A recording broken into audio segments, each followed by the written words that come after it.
안녕하세요. 사연 즐겁게 듣고 있는 70대 중반 남성입니다. 인생이 노년기에 막 접어들어 그런지 사연을 들으면서 제 인생도 많이 돌아볼 수 있게 되고 이전에는 느낄 수 없었던 깊은 감정들을 느낄 수 있어 참 좋습니다. 요즘은 대부분의 시간을 사연을 들으며 적적하지 않게 보내고 있는데요. 사연을 들으며 이런저런 생각을 많이 한 덕분인지 얼마 전 제 인생에 가장 큰 도움을 주신 은인분이 꿈에 나오기까지 했어요.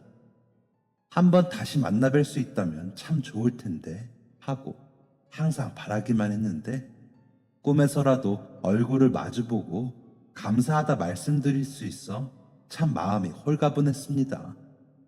왠지 관련이 있을진 모르겠지만 이 채널 덕분인 것 같아 감사한 마음에 저도 사연을 제보해 봅니다. 이제는 너무 늦어 꿈에서밖에 말할 수 없는 감사한 마음도 사연에 함께 녹여내고 싶네요. 그 시절은 모두가 그랬겠지만 저 또한 정말 찢어지게 가난한 집에서 태어났습니다. 먹고 살 방법도 없는데 형제들은 무척이나 많았고 저는 그 중에서도 딱 중간인 셋째 아들로 태어났죠. 그때는 중학교 교육도 의무가 아니었던 시기이니 저처럼 가난한 집 아이들은 배운 게 많이 없었습니다. 더더욱 도시도 아니고 시골 깡촌인지라 국민학교까지만 보내주고 그 뒤로는 집안일이나 농사를 돕는 게 당연하게 받아들여지곤 했죠. 집안 명의의 땅도 없고 남의 집 빌린 땅에 농사를 지으며 겨우 입에 풀칠하고 살던 저희 집도 예외는 아니었습니다. 맏형은 맞이라는 이유로 집안을 일으켜야 한다고 없는 집안 살림을 털어 끝까지 공부를 시켜줬지만 조금 늦게 태어난 셋째 아들인 저는 꿈도 꿀 수 없었죠. 머리도 좋았고 책 읽는 것도 좋아했던 저는 세상에서 맏형이 가장 부러웠어요. 형은 형 나름대로 홀로 공부를 해서 집안을 일으켜야 한다는 게 무척이나 큰 부담으로 다가왔을지 모르지만요. 큰형 뒷바라지 한다고 안 그래도 밑빠진 독에 물 붓는 것처럼 나머지 집안 사람들이 다들 소일거리 하나씩 하면서 돈을 보태고 있는데 거기서 저도 중학교에 가고 싶다고 말하면 부모님께 큰 꾸중을 들을까봐 말도 제대로 하지 못하고 형이 읽는 책이나 교과서 따위를 뒤적거리며 공부하고 싶다는 마음을 남몰래 달래곤 했습니다. 큰형은 그런 제가 안타까웠는지 책이나 잡지 같은 읽을 거리를 자주 가지고 와 주었고 주말이면 저를 붙잡고 이것저것 가르쳐 주기도 했어요. 그러면서 나중에 돈을 많이 벌게 되면 늦게라도 학교를 보내주겠다고 약속했습니다. 저는 그 말을 철석같이 믿었어요. 그래서 나중에 뒤늦게 학교에 가더라도 무시당하지 않도록 혼자 형의 중학교 교과서를 몇 번이고 읽곤 했죠. 그러다 제 나이 15쯤 되었을 때 마태 형이 시장에 나가 닭을 한 마리 사주었습니다. 마태 형은 학교를 마치고 취직을 했지만 지병이 있던 아버지 몸 상태가 많이 안 좋아지셔서 번 돈의 대부분을 아버지 약값으로 써야 하는 상황이었어요. 당장 학교에 보내줄 수가 없으니 이 닭이 낳은 달걀을 팔고 그 돈을 모아 학교를 가라는 거였죠. 정말 금지옥엽처럼 닭을 키우고 달걀을 팔았지만 아버지가 결국 돌아가시게 되면서 학교를 가고 싶다는 꿈은 물거품처럼 사라지게 되었습니다. 졸지에 가장이 된 맏형의 월급으로는 7식구가 당장 먹고 살 방법이 없었고 남은 형제들은 아무 일이나 닥치는 대로 해야 했어요. 나이가 가장 많은 편이었던 둘째 형과 저는 집안의 입이라도 하나 덜어줄 생각으로 무작정 도시로 떠나오게 되었습니다. 입 몇 개 줄어드는 것만으로도 가정 형편에 큰 도움이 될 정도로 집안 살림이 궁핍했고 먹을 게 없으니 당연한 일이었죠. 달걀 팔아 모아둔 돈은 일찌감치 아버지 병원비에 보탠 지 오래라 연고도 없고 기술도 없는 촌놈이 돈도 없이 기차표만 달랑 사서 서울로 올라왔어요. 지금 생각하면 참 젊어서 그런가 어떻게 그렇게 무모한 짓을 했는지 모릅니다. 그렇게 서울에 올라와 노숙도 하고 밥도 빌어먹으면서 여기저기 기웃거리며 일자리를 찾았지만 잘 안 되었어요. 무엇보다 눈이 휘둥그레지게 많은 인파와 시끄러운 도시의 광경에 정신을 못 차리겠더라고요. 하지만 먹고 살아야 한다 생각하니 이렇게 살아선 안 되고 빠르게 적응을 해야겠다고 생각했습니다. 그 전까지는 일자리가 없다고 하면 그냥 알겠다고 하고 나왔는데 그 마음을 먹고는 그냥 마음에 드실 때까지 들러붙어서 청소도 하고 공장 같은 데도 매일같이 찾아서 인사를 드리면서 저 좀 써달라고 부탁했어요. 하도 끈질기게 그러니 사장님들도 못 이기고 일을 시켜주시더라고요. 그렇게 공장과 시장을 기웃거리며 아무 일이나 하면서 참 많이도 옮겨다니며 살았습니다. 배운 것도 없고 가방끈도 짧으니 벌이도 좋지 않아 번 돈은 제 한 몸 건사하기에도 힘들었어요. 그러다 보니 차츰차츰 가족들과도 연락이 두절되고 같이 서울로 올라온 작은 형과도 뜸해지게 되면서 세상에 나 혼자뿐이라는 생각에 참 많이 외로웠습니다.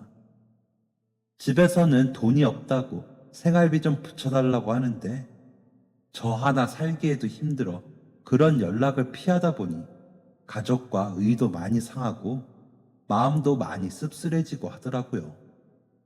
그렇게 여기저기 옮겨 다니다가 비슷한 신세의 아내를 만나 모은 돈으로 단칸방 하나 마련해서 부부가 되었습니다. 아내도 맏딸로 태어나 가난한 집에 입 하나 덜어주려고 무작정 서울로 온 외지인이었고 공부를 하고 싶었는데 딸이라는 이유로 학교를 가지 못했다는 서러움을 가지고 있었지만 그 누구보다 성실하고 상냥한 여자였어요. 그렇게 아내를 만나게 되고 가정을 만드니 저를 지배했던 외로움과 적적함이 없어지고 든든한 마음이 들더군요. 그 흔한 결혼식이나 혼수 하나 없이 시작한 결혼 생활이지만 씩씩하고 성실한 아내의 긍정적인 기운 덕분에 설레고 행복했습니다. 저도 가난이란 놈에게 누구보다 오래 괴롭혀져 온지라 어떻게든 성실하게 돈 벌어서 성공하겠다는 마음으로 열심히 살게 되었네요. 고생 많이 한 아내를 꼭 성공해서 호강시켜 주겠다고 다짐도 하면서요. 결혼 초반에는 아내와 함께 일을 찾아 떠돌며 집값이 싸고 계약 기간도 얼마 되지 않는 반지하 단칸방에 살았습니다. 곰팡이도 있고 비가 많이 오면 지대가 낮아 집에 물이 들이치기도 하는 사람 살 곳이 아니었지만 월세가 쌌고 계약 기간이 짧아 다른 일을 구하면 이사를 나가기도 쉬워 다른 선택지가 없었죠. 하지만 아내가 임신을 하고 난 뒤에는 그렇게 살면 안 되겠다는 생각이 들었습니다. 정말 아내를 호강시켜주고 내 아이도 아무 서러움 없이 공부할 수 있게 하려면 제가 달라져야겠다는 생각이 들었어요. 마침 그때 자주 일을 주시곤 하던 식료품 상의 사장님이 아이의 가게 직원으로 일하면서 쌀 배달도 해주고 식료품 입고도 해달라고 저에게 부탁하시기에 흔쾌히 수락했습니다. 여기서 열심히 하면 나중에 돈을 모아 제 사업을 차릴 때도 도움이 될 것 같았고 무엇보다 일을 찾아 돌아다니지 않고 정착한 삶을 살 수 있을 것 같았어요. 그런 마음으로 무리를 해서 처음으로 반지하가 아닌 햇볕이 잘 드는 집을 구했습니다. 하루 벌어 하루 살던 인생이었지만 처음으로 미래를 생각해서 뭔가를 했다는 뿌듯함이 들었어요. 이렇게 하루하루 조금씩 돈을 모아서 살면 언젠가 제 사업 자금을 모을 수 있을 거고 뱃속에 있는 아이에게 가난을 물려주지 않아도 된다는 생각에 희망이 생겼습니다. 사장님도 월급을 심심치 않게 챙겨주셔서 도시에 온 이래 가장 편하고 사람다운 삶을 살기 시작했어요. 무엇보다 한 가지 일을 끝내면 또 먹고 살 걱정으로 다른 일을 찾아 헤매지 않아도 돼요. 훨씬 삶이 안정적으로 바뀌었습니다. 남들이 보기에는 보잘것없는 작은 직업에 성공한 삶도 아니지만 그전까지 어찌나 힘들게 살았으면 이사를 가지 않아도 된다는 것만으로도 저희 부부는 뛸 듯이 기뻤죠. 제가 평생 외벌이로 살아도 될 정도의 벌이는 아니었지만 예전처럼 아내와 제가 하루에 2~3시간 자면서 힘들게 돈을 벌지 않아도 될 정도로 사장님이 잘 챙겨주셨어요. 저에게 기회를 주신 사장님의 신뢰를 잃지 않게, 그리고 저를 믿고 물건을 사가는 손님들도 최상의 상품을 받아볼 수 있게 무척이나 열심히 일했습니다. 아내가 아이를 낳고 나서는 가장이 되었다는 책임감에 어깨가 무거웠지만 그 책임감이 오히려 기분 좋게 일할 수 있는 원동력이 되었어요. 제가 가게를 맡고 나서 매출이 엄청나게 올랐다고 사장님은 입에 침이 마르게 칭찬을 해주셨고, 쌀 배달을 하러 가면 고객들도 쌀 품질이 너무 좋다며 다른 식재료 배달도 부탁하는 일이 잦아서 무척이나 바쁘게 일했습니다. 새벽같이 일어나 자전거로 쌀 배달을 하고 배달이 끝난 오후부터 불이 나게 새로 들어올 식품들을 관리하고 가게 정리나 다른 잡일들도 하다 보면 이미 해가 져 있곤 했죠. 그렇게 녹초가 되어 집에 돌아와도 아내와 눈에 넣어도 안 아플 딸을 보면 피곤함도 있고 금세 웃음이 나곤 했습니다. 아마 제 인생에서 가장 행복하다고 생각하며 살았던 때인 것 같아요. 일하면서 인정도 많이 받았고 실적을 인정받아 보너스도 많이 받아서 살림도 조금 넉넉해졌으며 소중한 가족이 있다는 든든함도 더해져 시간 가는 줄 모르고 정신없이 일했습니다. 하지만 영원할 것 같았던 그런 행복도 무서운 현실 앞에서 한순간에 사라지고 말았습니다.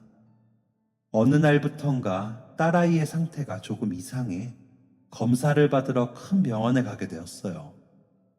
아버지가 쓰러지고 난 뒤 그 시골 촌구석에서도 약값이니 병원비로 집안이 휘청였던 지난날이 생각나서 두려움이 앞섰습니다.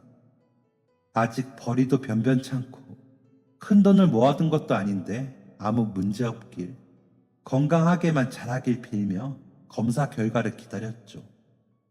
하지만 결과는 청천벽력 같았어요. 딸아이가 선천성 심장병을 갖고 있어 수술을 해야 한다고 하더군요. 작은 아이에게 칼을 댄다는 것도 두려웠고 무시무시한 병이 우리 아이를 앗아가는 것도 두려웠습니다. 병원에 입원하고 나서는 무섭게 불어나는 치료비와 병원비가 제 목을 옥죄어오기 시작했어요. 하지만 아이가 아프다는 사실을 알게 되니 그깟 돈이야 어떻게든 벌면 된다는 생각이 들더군요. 아이가 건강하게 퇴원만 할 수 있다면 무엇이든 하겠다는 각오로 닥치는 대로 일을 하기 시작했죠. 사장님도 제 사정을 아시고 보통 때보다 수당을 더 받을 수 있는 부업들을 이것저것 챙겨주시며 도와주셨고, 오랫동안 봐왔던 손님들도 지인들을 소개해주거나 쌀 배달을 평소보다 많이 시켜주시며 많은 위로를 해주셨습니다. 다시 예전처럼 하루에 2~3시간도 채 안 자며 부업을 하며 돈을 아끼기 시작했어요. 나중에는 밥 먹는 돈도 아까워서 가게에서 한 끼, 점심때 먹는 밥으로 하루를 때우고 저녁도 거르기 일쑤였죠. 주변에서는 그렇게까지 돈 아끼면 제 건강이 상해버려 병원비가 2배로 들 거라며 걱정하셨지만 딸은 그 작은 몸에 주렁주렁 기계를 달고 힘들게 병마와 싸우고 있는데 저 혼자서 밥이 넘어가지 않았습니다. 또 혼자서 식비를 쓰자니 눈덩이처럼 불어난 병원비와 수술비가 눈앞에 아른거려서 입맛도 없었어요. 그렇게 제 몸을 챙기지 않고 돈 벌기에만 급급해서 그런지 점점 몸과 마음이 망가지는 게 느껴지더군요. 처음에는 열심히 한번 해보자 하고 긍정적으로 생각하고 희망을 잃지 않고 돈을 벌려고 했지만 딸이 병마와 싸우는 기간이 길어질수록 그런 생활이 너무 지치고 왜 갑자기 단란하고 행복하던 저희 가족에게 이런 불행한 일이 생기는지 세상을 원망하게 되더라고요. 안 그러려고 노력해도 마음속 깊이 쌓인 피로와 기약 없는 병원 생활에 도저히 사는 게 사는 것 같지 않았습니다. 어느 날부턴가 퇴근 후 저도 모르게 소주 한 잔씩 마시며 답답한 마음을 달래던 게 점점 늘어나 술을 먹지 않으면 잠들 수가 없을 정도로 의존하게 되었어요. 술을 먹지 않으면 잠도 안 왔고 미래에 대한 불안감으로 숨을 쉴 수 없을 정도로 가슴이 답답했죠. 수술을 해야 되는데 돈은 모이질 않고 돈을 마련하느라 너무 늦어 딸아이가 잘못되면 어쩌나 하는 생각이 제 머리에서 떠나질 않았어요. 그런 생각으로 하루 종일 너무 괴로운데 술을 먹으면 아무 생각 없이 잠을 잘 수 있었습니다. 이러면 안 된다고 생각하면서도 언젠가부터 당연히 제 저녁은 깡소주 한 병이 되더군요. 가게에서 먹는 점심 말고는 끼니를 챙겨 먹지도 않고 밤마다 빈속에 소주 한 병을 들이붓는 생활이었으니 어디 건강한 사고를 할 수 있었겠어요. 지나가는 사람들마다 퀭한 눈을 한 저를 돌아보고 사장님도 아내도 저부터 제대로 살라고 타박했지만 영 고쳐지지가 않았습니다. 정말 그 상태로 계속 지냈으면 제 인생이 어떻게 되었을지 상상하기도 싫어요. 그런 저를 구원해 주신 건 평소에 자주 왕래하던 동네 슈퍼의 주인 어르신이었습니다. 그날도 그렇게 아무 생각 없이 잠들기 위해 술을 사러 슈퍼로 향했습니다. 그때는 술에 의존하는 증상이 많이 심해져 술을 먹지 않으면 살이 분별을 제대로 못할 정도로 심한 상태였는데 정신을 차려야지 하면서도 혼자 있으면 마음이 약해져 늘 그렇게 술을 사러 가곤 했어요. 주인 할머니는 저희 어머니 연배로 당시에도 꽤나 나이가 있으신 편이었는데 슈퍼라고 간판은 붙여놨지만 구멍가게 수준의 작은 가게를 20년 가까이 운영해 오신 동네에서 뼈대가 굵은 분이셨죠. 동네 토박이인 만큼 인정도 많으셔서 늘 저녁에 술을 사러 가면 젊은 놈이 허구한 날 술만 마신다고 잔소리를 하시면서도 속 버린다며 과자라도 한 봉지 챙겨주시곤 했어요. 그런 인연이 이어지다 보니 저도 어느 순간부터 주인 어르신께 가족 같은 정이 느껴져 항상 그 슈퍼에서 술을 사곤 했습니다. 아내가 딸과 함께 병원살이를 한 지 오래된지라 집에 돌아가봤자 사람 흔적도 없고 허전하기만 한데 주인 어르신의 애정어린 잔소리를 들으며 어머니 잔소리 듣는 것처럼 마음이 훈훈해지곤 했거든요. 늘 비슷한 시간에 슈퍼에 가곤 했는데 그날은 가게에서 일이 늦게 마쳐 평소보다 두어 시간 늦게 슈퍼에 방문하게 되었습니다.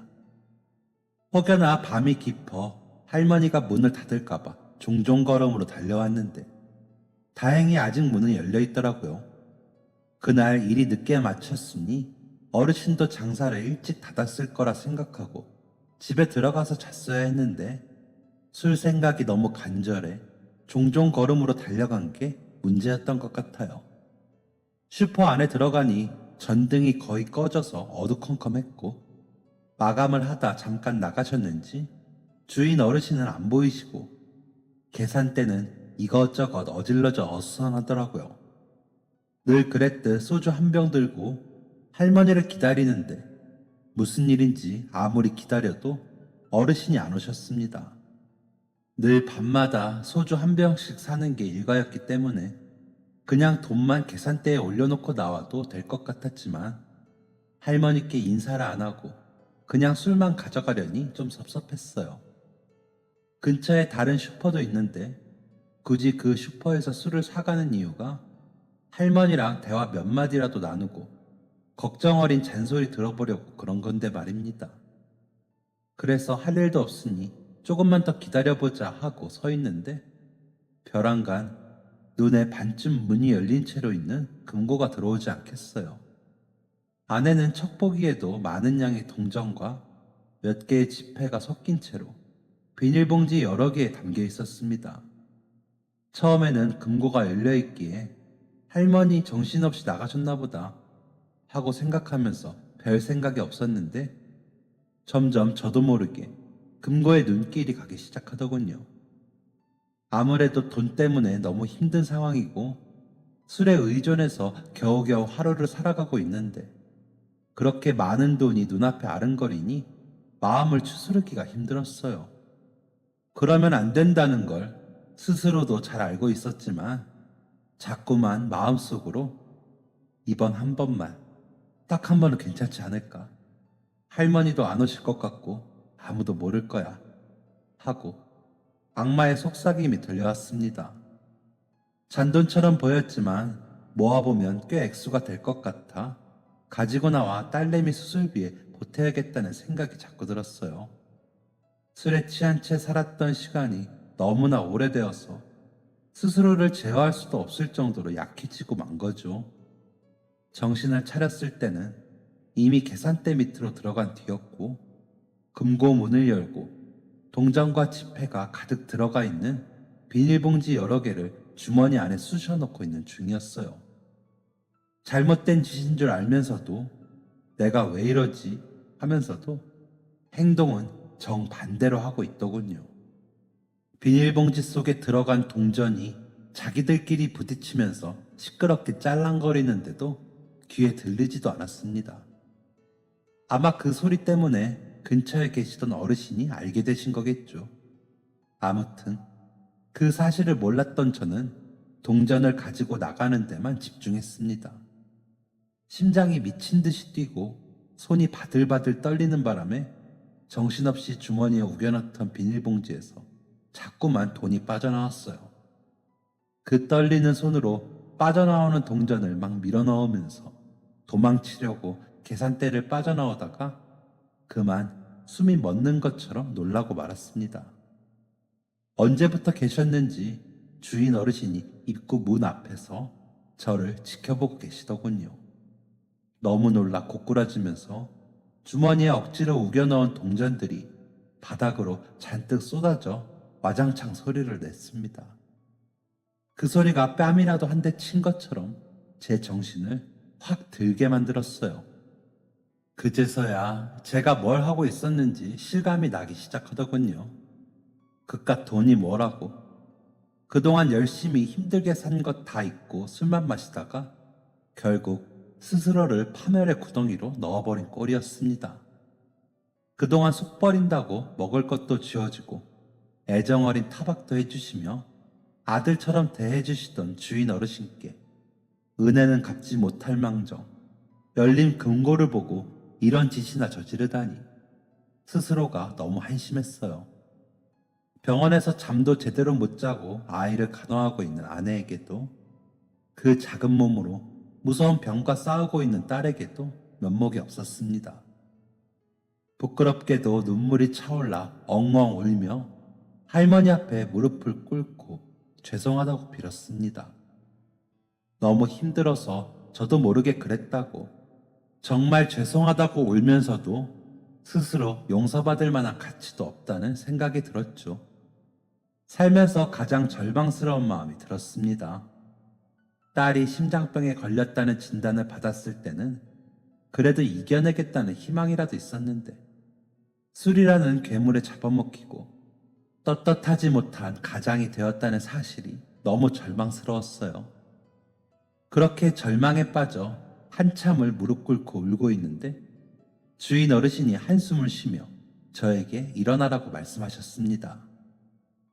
돈을 왜 가져가려고 했냐?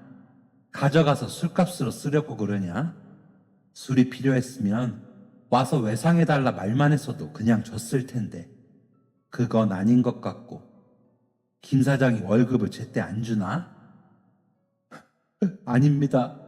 사장님은 잘 대해주시고 월급도 제대로 주십니다. 제가 못나서 이런 짓을 저질렀어요. 그래. 김 사장이 자네 칭찬을 얼마나 하고 다니는데 그럴 일이 없지. 그럼 뭐가 아쉬워서 남의 금고에 손을 대나? 이런 잔돈 가지고 뭘 할 수 있다고. 딸 수술비 때문에 그래? 슈퍼 할머니께 딸이 아파 병원에 있다고는 했지만 수술 이야기는 한 적이 없었기에 저는 조금 놀랐습니다. 하지만 이왕 이렇게 된 거 솔직하게 말씀드렸어요. 용서를 받을 거라고 생각하고 한 건 아니었고 그저 죄송한 마음에 정직하게 사과를 드리고 싶었습니다. 사실 딸아이가 심장이 많이 좋지 않아서 병원에 있는지는 오래되었습니다. 돈을 번다고 벌고는 있는데 수술비 하기엔 턱없이 부족하고 빚을 내서 지금 치료를 하고 있는데 눈덩이처럼 불어나는 빚 액수가 눈만 감으면 생각이 나고 돈을 못 벌어서 아이가 잘못될까봐 두려운 생각도 자꾸 드네요. 자꾸만 술을 먹고 잊으려고 하다 보니 이렇게 된 것 같습니다. 이제는 제가 술을 먹는 건지 술이 저를 먹는 건지 모르겠네요.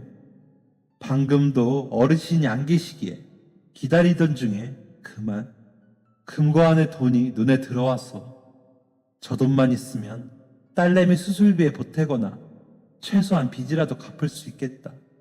그런 생각이 드니까 스스로 제어가 되지 않았습니다. 정말 죄송합니다. 그동안 가족처럼 잘 대해주셨는데 은혜를 이렇게 원수로 갚네요. 제 말을 묵묵히 듣고 계시던 주인 할머니는 아무 말 없이 슈퍼 안에 딸린 방 안으로 들어가셨습니다. 저는 잘못을 저지른 저를 더 이상 꼴도 보기 싫어 방으로 들어가신 줄 알고 할머니 쪽은 쳐다보지도 못하고 그저 떨어진 동전을 주우며 흐느껴 울고 있었어요. 얼마나 그렇게 바닥에 돈들을 줍고 있었을까요? 드르륵 소리와 함께 미닫이 문을 열고 나오신 할머니가 저에게 지폐 30만 원을 건네주셨습니다. 당시에는 정말로 큰 돈이었죠. 한평생 그런 큰 돈을 본 적이 없어 휘둥그레진 눈으로 할머니를 쳐다보기만 하니 주인 할머니가 억지로 제 손에 지폐를 쥐어주시더군요. 받아 이놈아. 이거 가지고 가서 딸내미 수술비 보태라. 그 작은 놈이 태어난 지 얼마 되지도 않았는데 얼마나 힘들겠냐. 얼른 들고 가서 수술시켜. 너무 놀란 마음에 손사래를 치면서 못 받는다고 했어요. 금고를 털어가려고 했던 저 같은 놈에게 그렇게 큰 돈을 빌려주신다니요. 이미 은혜를 저버렸는데 그 어려운 형편 속에서도 이건 도리가 아니라는 생각이 들어서 한사코 거절하자 어르신이 막무가내로 제 주머니에 돈을 구겨 넣었습니다. 가져가. 누가 너 이뻐서 주는 줄 알아? 내 딸내미 앞으로 살아갈 날이 창창해서 주는 거요. 나는 다 늙어서 돈이 급하지도 않으니까 네가 가져다가 쓰고 무리하지 말고 나중에 여유될 때 갚아. 아니 뭐해. 빨리 병원으로 안 뛰어가고. 결국 성화에 못 이겨 돈을 받아들었지만 너무 죄송하고 감사한 마음에 발걸음이 떼지지가 않더라고요. 펑펑 울며 큰절을 올리고 병원으로 향하는 내내 앞으로 다시는 나쁜 마음으로 살지 말아야겠다. 이 은혜를 어떻게든 갚기 위해 정말 성실하고 바른 사람이 되겠다고 다짐하고 또 다짐했습니다. 그렇게 슈퍼 어르신의 도움으로 저희 딸은 수술을 받을 수 있었고 무사히 태어나게 되었어요. 저는 그날 이후로 술은 단 한 방울도 입에 대지 않고 예전에 2~3배는 더 열심히 성실하게 일했습니다. 아내도 저에게 자초지종을 듣고 눈물을 흘리며 자신도 열심히 일해 어르신께 은혜를 갚을 수 있게 돕겠다고 하더군요. 아이가 태어나고 난 뒤에 어르신의 가게에 가서 가족들이 다 같이 인사도 드리고 왕래도 자주 하면서 인연을 이어나갔어요. 하지만 조금씩이라도 돈을 갚으려고 하면 어르신이 자기는 안 급하다고, 나중에 살림살이 안정되면 달라고 끝끝내 거절하시더라고요. 조금씩이라도 은혜를 갚아 나가고 싶은데 단호히 거절하시는 통에 마음이 편하진 않았지만 워낙에 고집이 세셔서 이길 수가 없었어요. 어르신이 보기에는 아이 병원비 때문에 아직도 허덕이고 있는 저희 살림이 걱정이 많이 되신 모양이었습니다.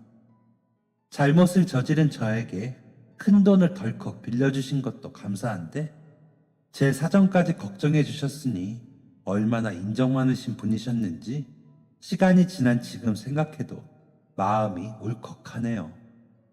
그렇게 이어오던 인연은 저희 가족이 이사를 가게 되면서 잠시 끊기게 되었어요. 사장님이 멀리 떨어진 다른 지역에 하나 더 분점을 내셨는데 그 분점을 저에게 맡기고 싶어 하셨거든요. 정든 동네를 떠나는 게 아쉬웠지만 저로서는 더할 나위 없이 좋은 기회였기에 거절할 수 없었습니다. 가게 하나를 제가 통째로 책임지게 되면서 배울 수 있는 일들도 많았고 그게 다 나중에 저에게 거름이 될 거라고 생각했거든요. 실제로도 제 사업에 큰 도움이 됐고 말입니다. 더구나 사장님이 그만큼 저를 믿고 신뢰한다는 뜻이니 더 열정을 불태우며 성실하게 일하게 되었죠. 동네를 떠나며 다시 한번 슈퍼 어르신께 들러 감사 인사를 전했습니다. 많이 자란 딸아이를 보면서 어르신이 친손주 보듯 좋아하시더라고요. 이사는 가더라도 은혜는 절대 잊지 않겠다. 꼭 돈을 갚으러 오겠다 하니 어르신이 그저 흐뭇하게 웃으며 말씀하셨습니다. 늙으면 돈이 다가 아니야. 급하지도 않은 돈 갚겠다고 아등바등 하지 말고 힘들고 어려운 사람들이 있는지 잘 살펴라. 그 사람들이 더 급한 것 같으면 나에게 돈 안 갚아도 된다. 그 사람들 먼저 돕고 나는 살 만큼 살아 돈도 필요 없고 더 가질 것도 없으니 그저 이렇게 인사나 가끔씩 하러 오렴. 예쁜 딸내미 얼굴도 자주 보여주고 나 같은 늙은이한테는 그러면 됐어. 그 말씀을 하시는데 또 한 번 어르신의 깊은 마음씨에 감동했어요. 앞으로도 동네에 들리면 한 번씩 인사하러 오겠다 약속하고 이사를 갔습니다. 그 말이 마지막이 될 줄은 꿈에도 몰랐네요. 언제나 그곳에 서서 애정어린 잔소리를 해 주실 줄 알았는데요. 새로운 분점은 식재료 들여오는 곳이나 배달하는 방법 등 시스템을 구축하는 데도 많은 시간이 걸렸고 적응하는 데 힘이 많이 들었습니다. 새로 만들어진 동네라 여기저기서 이주해온 손님들 확보하는 일도 만만치 않더군요. 동네 문화에 적응하는 데만 몇 년이 지나갔고 겨우 가게가 안정적으로 돌아간다 생각되었을 때는 딸아이가 곧 학교 입학을 기다릴 정도로 시간이 많이 흘러 있었어요. 그동안 숱한 고생도 하고 저에게 일을 맡긴 사장님도 저도 아내도 여러 가지로 많이 힘들었어요. 하지만 그때 저를 구해주신 어르신의 따뜻한 마음을 생각하며 나쁜 생각을 하지 않으려 노력했습니다. 사람이 한번 나쁜 생각을 하면 어디까지 가는지 스스로 너무나 잘 알았기 때문이에요. 긍정적인 마음으로 임하려고 노력하니 힘든 일도 별것 아닌 것처럼 느껴지더군요. 무엇보다 어르신이 항상 남 돕는 거 먼저 생각해라. 어려운 사람이 없는지 주위를 둘러봐라. 격언처럼 해주신 말씀이 마음속 깊이 남아 손님들을 확보할 때도 당장의 제 이익만 생각하지 않고 여러 가지 상황들을 많이 봐주면서 가게를 운영했습니다. 외상도 잘 달아주었고 근처에 계신 정말 가난한 어르신께는 가끔 쌀을 무상으로 드리기도 했죠. 저도 그리 넉넉한 살림은 아니었지만 딸아이가 어르신 덕에 수술받고 남은 인생을 살 수 있게 되었기에 그 값을 갚는다고 생각했어요. 돈 갚아야 한다고 인색하게 굴지 말고 어려운 사람들 먼저 돕고 여유가 되면 갚으라는 어르신과의 약속도 지킬 수 있었습니다. 그러다 좋은 기회를 만나 사장님의 가게에서도 독립해 나와 저만의 사업을 꾸릴 수 있게 되었어요. 더 이상 다른 가게에 소속되어 월급을 받는 게 아니라 사장님이 되었으니 이전에 어르신께 빌린 돈을 갚고 시작해야겠다는 생각이 들었습니다. 그 전에 갚으려고 했을 때는 어르신이 월급 받아 일하면서 뭘 그렇게 돈을 갚으려고 애쓰냐며 한사코 안 받으시려고 하셨거든요. 이제는 사장님 되었다고 말씀드리면서 빌려주신 30만 원에 웃돈을 얹어 100만 원을 준비했습니다. 빌린 지 시간이 오래되었기도 하고 어르신이 가르쳐 주신 태도로 삶을 살다 보니 많은 성공을 하게 돼서 감사한 마음을 조금이나마 갚으려고 한 거죠. 그렇게 슈퍼로 향하는 발걸음이 날아갈 것처럼 가벼웠던 기억이 나네요. 오랜만에 들린 옛 동네는 지난 시간만큼이나 많은 게 바뀌어 있었어요. 혹여나 슈퍼도 없어졌을까봐 노심초사했습니다. 옛날에 살던 집도 헐려서 새 집이 지어져 있어 깜짝 놀랐는데 다행히 코너를 돌면 있던 슈퍼의 모습은 없어지지 않고 그대로 있더라고요. 글자가 떨어져 나간 슈퍼 간판을 보는데 어찌나 가슴이 설레던지 어릴 때로 돌아간 것만 같았어요. 몇 년의 시간이 흘렀어도 어제 온 듯 익숙한 슈퍼로 들어가 두근거리는 마음으로 문을 열며 어르신을 불렀습니다. 그런데 슈퍼 안에 딸린 방 안에서 나온 건 어르신이 아니라 아들뻘로 보이는 중년의 남성이었어요. 하긴 시간이 많이 되었으니 어르신이 하루 종일 가게에 계시기는 좀 힘들기도 한 것 같아 어르신은 어디 가셨냐 여쭤보니 돌아가셨다고 하더군요. 그것도 제가 들리기 몇 개월 전에. 하늘이 무너지는 것처럼 캄캄해졌어요. 그동안 사는 게 바쁘다는 핑계로 저희 가족 챙겨주신 은인 하나 못 챙기고 이렇게 늦게야 찾아오다니 스스로가 원망스러웠습니다. 어르신 생전에 돈을 갚아드리지 못했다는 죄책감이 가슴속 깊이 새겨지더라고요. 다리에 힘이 풀려 주저앉아 오열하는 저를 보고 아들분께서 무슨 일이냐 물어보시기에 자초지종을 말씀드렸습니다. 제가 정말 힘들었을 때 저도 모르게 금고에 있는 돈을 가져가려다 어르신께 들켰는데 어르신이 딸아이의 수술비를 빌려주셨고 덕분에 딸아이는 건강하게 잘 크고 있다고요. 그 돈을 진작에 갚아드려야 했는데 너무 늦었다며 이 일을 어떻게 하냐고 울먹이는 제 이야기를 가만히 듣고 계시던 할머니 아들분도 눈물이 글썽글썽해지더군요. 어머니는 돈을 받을 거라는 생각도 안 하시고 빌려주신 거예요. 너무 그렇게 죄책감 가지지 마세요. 어머니는 평생에 남을 돕는 것에 기쁨을 느끼시는 분이셨기에 당신이 돈을 갚기 위해 힘들게 사는 것보다 차라리 그 돈을 다른 사람들을 위해 쓰기를 바라셨을 겁니다. 평생 이렇게 작은 슈퍼하면서 검소하게 사시면서도 남들을 위해서는 아무리 큰 돈이라도 눈 한 번 깜빡하지 않고 쓰시곤 했죠. 그래도 이렇게 은혜를 잊지 않고 찾아오셨으니 어머니가 하늘에서 보시면 무척이나 기쁘실 거예요. 찾아와 주셔서 오히려 감사하네요. 그 말씀을 들으니 어찌나 눈물이 나던지요. 준비해간 100만 원을 아드님께 전달해 드리자 아드님께서는 이 돈은 지금 본인이 필요한 돈도 아니고 다른 곳에 기부하겠다고 하시더라고요. 하늘에 계신 어르신도 그러길 바라실 거라면서요.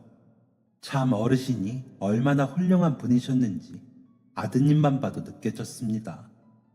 아드님과 이런저런 안부를 더 주고받다가 어르신이 계신 장지 주소도 받게 되었습니다. 장지에 도착해 보니 저 말고도 얼마나 많은 사람들을 돕고 사신 건지 꽃이며 편지가 한가득 놓여 있고 매일 누군가 와서 인사를 드리고 가는지 잡초 하나 없이 깔끔한 상태였어요. 저도 주변에 있는 잡초라도 몇 개 뽑아드리고 준비해간 꽃과 술을 따라드리며 마지막 인사를 올렸습니다. 어르신, 어르신을 만나고 난 뒤에 좋은 일만 생긴 것 같습니다. 지금은 어엿한 제 가게를 하나 운영 중인 사장이 되었고요. 빨리 성공해서 돈을 갚아드렸어야 했는데 너무 늦어서 죄송합니다. 그동안 사는 게 바쁘다는 핑계로 인사 한번 제대로 드린 적이 없어 마음이 너무 아플 뿐이네요. 그래도 어르신 말씀처럼 주변 사람들 많이 챙기면서 살려고 노력했습니다. 앞으로도 어르신을 본받아서 더 많은 사람들에게 제가 받은 은혜를 되돌려줄 수 있는 사람이 될게요. 어르신이 살려주신 저의 딸 선영이도 누구보다 훌륭한 사람으로 키우겠습니다. 그때 어르신이 저를 모른 척 하셨다면 저는 아마 남은 인생도 도둑질이나 하면서 살았을 거고, 저를 용서하지 않고 경찰에 신고하셨다면 전과자의 인생을 살았을 텐데, 이렇게 남들을 돕고 살겠다고 다짐할 수 있게 해주신 어르신의 은혜를 생각하니 장지 앞에서도 눈물이 하염없이 났습니다.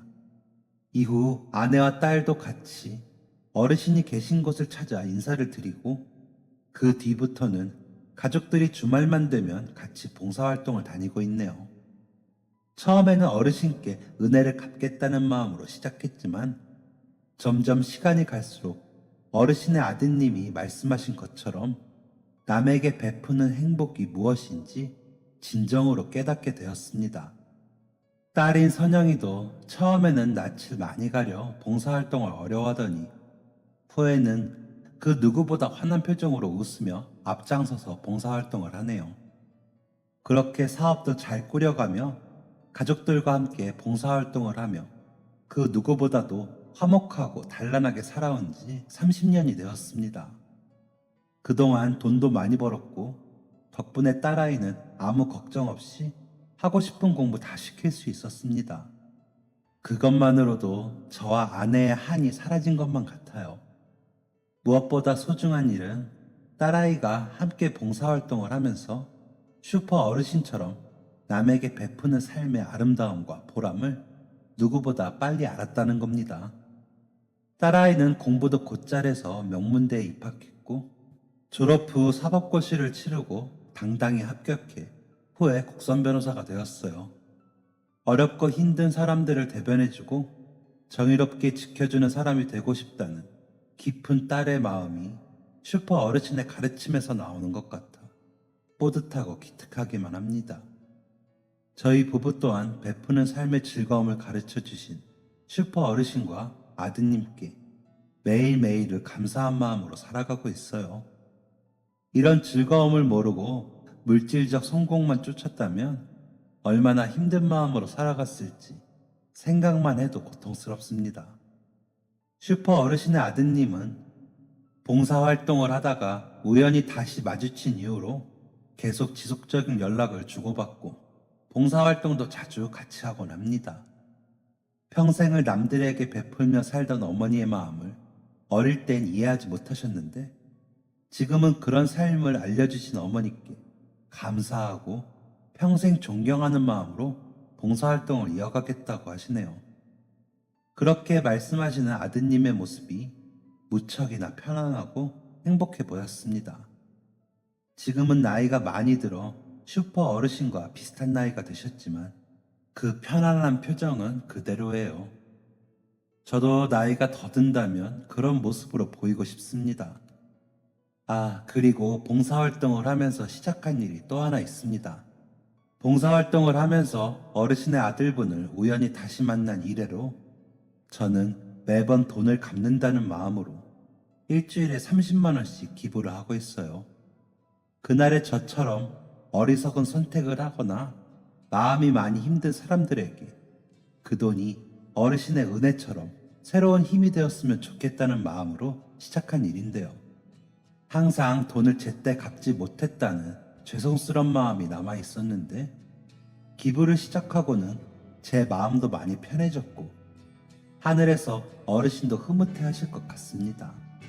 이제 저도 어르신과 만날 날도 그리 먼 미래는 아니겠구나 하는 생각이 간혹 들곤 하는데요. 그런 생각을 할 때마다 그때 저를 도와주셔서 저 사람 만들어 주셔서 참 감사하다는 마음이 들곤 합니다. 언젠가 꼭 그 말을 전해드릴 날까지 더 열심히 성실하게 살아보겠습니다. 감사합니다. 지금까지 사연 들어주셔서 감사합니다. 사연이 재밌으셨다면 구독과 좋아요를 눌러주세요. 감사합니다. 안녕히 계세요.